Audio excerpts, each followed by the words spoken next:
Hello! So, today we are actually going to talk about what I actually majored in college in, which is not lesbian history, but theater. So as someone who lives in New York City and is an actor themselves and sees a lot of theater and has friends who are in this Broadway season, or if I haven't seen a show, one of my roommates probably has, or someone I work with probably has. So generally, I'm pretty informed about the season on Broadway right now, and so I figured I would do a Tony's predictions video, just to talk about what I think might win, or talk about what I wish would win, because why not? That's something that I know a lot about. And something that I don't have to sit down hours researching. So, not a lesbian mini history today, but we're going to talk about my other interest, which is the theater. In the description below you'll find a full list of all the nominees, as I'm not going to talk about every single nominee in each category, so you can follow along down there, and you'll also find timestamps there as well, if you want to skip anything, because I'm sure this will be long and rambly, as I don't know how to be concise. Actors, you just can't get them to shut up. Alright, so first things first, the category that the vast majority cares about the most, Best Musical. Now, in this category, I have only seen Great Comet. However, it should be noted that I have seen The Great Comet of 1812 3 times. And I'm gonna go see it a 4th time. I'm completely obsessed with it. It's phenomenal. It's just it's amazing. And, okay, to be fair, this is exactly the type of theater that I like. This is exactly the type of theater that I, as an actor, as a creator, as a musician, that I want to create, and that I want to see in the world. Like, it's weird and gritty and, like, electropop, rock opera type feeling, and it's based off of a really old source material and made new and unique. It's based off of War and Peace, and, like, it's super immersive and cool. The theater, the actors are, like, always around you, and they've totally just renovated the theater that it's in, and it's just so cool, and it's so unique, and I feel like for its uniqueness and for the boundaries that it's pushing on Broadway, on, you know, what people are willing to fund, what people are willing to pay money to see and to keep running, and, like, in the diversity of the casting, what people are willing to risk in casting a really different looking ensemble, and people who you wouldn't initially think of as playing a love interest, or playing an ingenue, or playing the hero. All these people it's such a diverse cast, and it really makes it interesting and beautiful, and I think for all those reasons, Great Comet should win Best Musical. However, I think Dear Evan Hansen is going to win Best Musical. I think Great Comet should, I think Dear Evan Hansen will, which I've heard is equally phenomenal. I still have not gotten a chance to see it. I'm gonna buy a standing room only ticket, you know, the $40 rush ticket in the morning at some point, but it's not gonna happen before the Tonys. So for the purpose of this video, I've got to say Great Comet for Best Musical. It's just completely stolen my heart as a theater lover and a theater creator. It's amazing. Go see it. Best Musical! Ah! Alright, so Best Play. Here we go, guys. I've seen all but 4. I have not seen Sweat, which I believe, let's see, yes, Falsettos Part 2, Indecent, Oslo, and Sweat. So I'm just missing Sweat, which my roommate saw and they thought it was phenomenal. Here's the deal. I want Indecent to win. I left the theater just completely emotionally devastated. It destroyed me. It incorporates really cool movement and music, and the lighting is gorgeous, and, like, just the whole thing, it's just a piece of art. And I feel like, again, as a play that is more than just a play, it kind of pushes the boundaries of, like, what we're willing to see on Broadway and where plays can go as, like, pieces of theater and pieces of art that are relevant to society, no matter, like, what time period they take place in. I feel like Indecent does the best job of representing the future of, like, what a Broadway play could and should be, and I just feel like it's completely phenomenal, and it's not getting the hype that it deserves. Speaking of getting hype that you don't deserve, I literally just got back from this tonight. I just saw this play.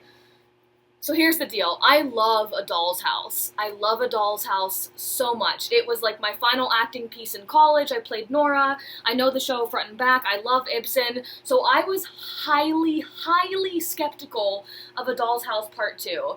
But then I started hearing all this hype about it. I started hearing a shit ton of rave reviews, and that the woman playing Nora is gonna win Best Actor in a play, and that I should go see it, and that maybe it'll surprise me. So I buy my $20 cheap-ass, back row seat, and I watch it, and guess what? My instincts were absolutely correct. I hated it. I thought it was completely ridiculous. There's no reason for A Doll's House to have a sequel.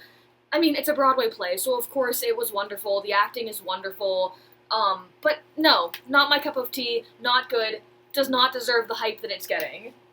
Indecent deserves a shit ton more hype for being an amazing piece of art that's new and fresh and not living off of an old piece of theater that everybody knows, and I don't know, this was just like a rehashing of the original play. There was no point. It just no. Yes, no. So then we come to Oslo, which is getting all the buzz this year. I'll be shocked if it doesn't win. It's probably going to win Best Play. And, I mean, honestly, it was phenomenal. I thought it was completely amazing. I mean, I was on my edge of the seat the whole show. It was super long. It was, it's about, the Israeli-Palestinian conflict. It's dense. But, I mean, the way it was written was just, it was so good. It's phenomenal. All the acting is amazing. The accent work is fantastic. As someone who struggles a lot with accents, I was like, ooh, good for you, you guys. You're killing it. No, I mean, it's really, really, really wonderful, and they've done a great job publicizing it as being wonderful because everybody already thinks it's going to win Best Play. So if it doesn't win, I'll be shocked. I'll be happy if it does. I thought it was wonderful. But again, I would really, really like to see Indecent win for Best Play. I didn't see Sweat, I heard it was great, so that's all the knowledge I have to share about Best Play. Best Revival of a Musical. This is the category that I get in fights about with people, because yes, we all know Hello Dolly, Bette Midler and Hello Dolly, blah blah blah. Okay, well, guess what? I fucking hate Hello Dolly.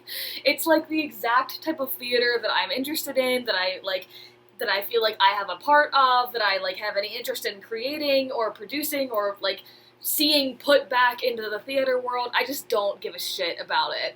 What I want to win Best Revival is Falsettos, which obviously, again, just like Indecent, it's gay.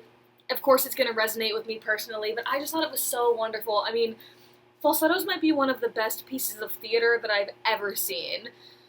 Everything was just on point. All of the performances were incredible. There was not one weak link in the cast. The set, what they did with the set was so cool. It was very minimalistic. It was just all little blocks that they moved around to create, different locations. And I just thought it was fantastic. It was a fantastic production. It was a fantastic revival, which I feel like when you're dealing with Best Revival, you have to see, what's taking this and making something new out of it.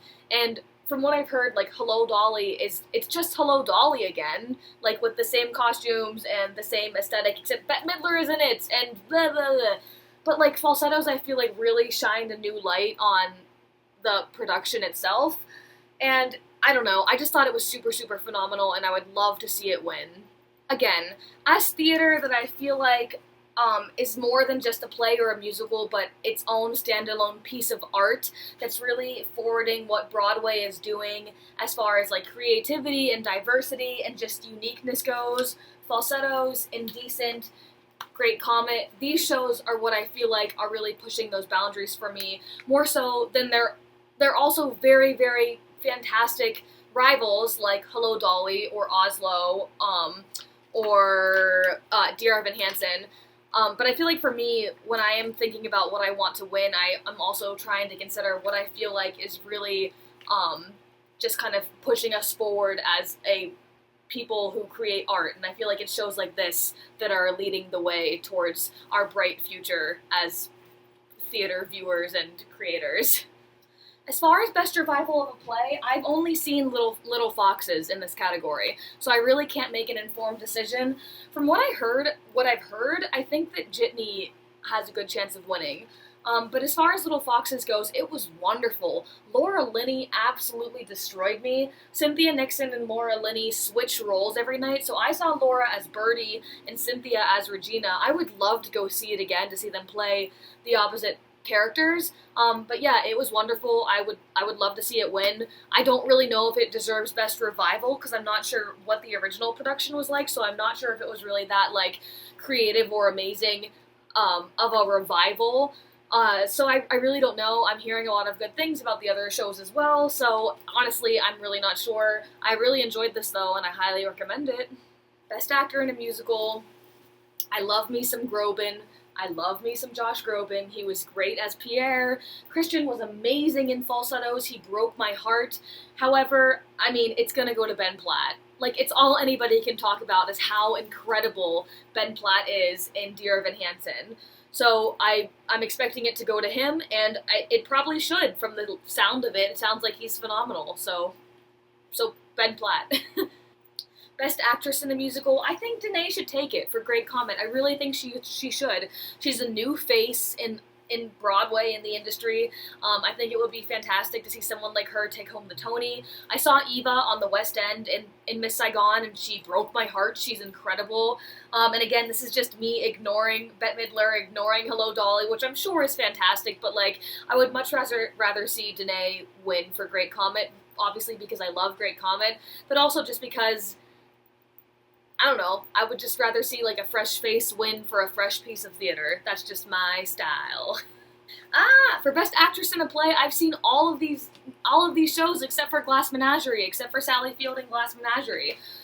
Cate Blanchett was amazing. Obviously, we all know she's fantastic from all the movies that she's done. She's amazing on screen.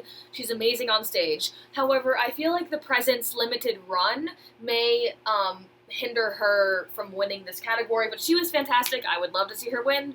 It was amazing to see her live. Two of these nominees are from A Doll's House Part 2, or wait, no, one of them is, just the main girl who played Nora. And again, I didn't like Doll's House, so I can't really speak to that. So that leaves Jennifer from Oslo, and Laura Linney from Little Foxes, who I've already said I thought was just phenomenal.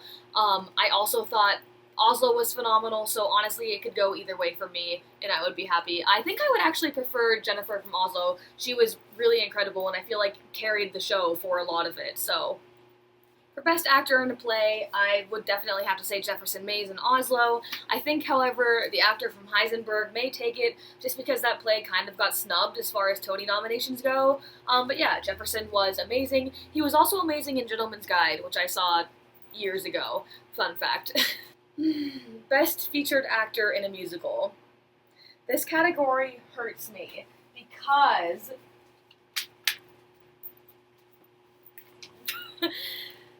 Brandon Uranowitz, who plays Mendel in Falsettos, and Lucas Steele, who plays Anatole in Great Comet, both gave two of the most incredible, energized, like, spot-on, just incredible performances that I've ever seen on stage, and they're against each other in this category, and it's honestly breaking my heart because I love them both so much. Brandon was so incredible in Falsettos. His portrayal of, like, the quirky, wiry psychiatrist who's, like, neurotic and loving and lovesick over Stephanie J. Block, he was just so, so good, and his voice is spectacular.